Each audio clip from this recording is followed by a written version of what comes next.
Hi everyone, and today I'm going to show you a very interesting gadget from a brand called Nishen, and this is a liquid-cooled semiconductor heatsink. So this device is used to cooling your smartphone and to bring the heat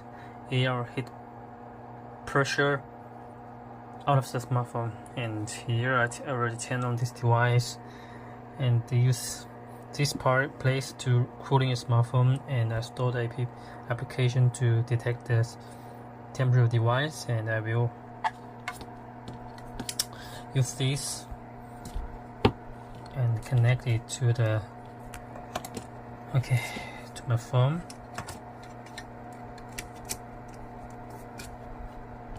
It's very easy to connect it.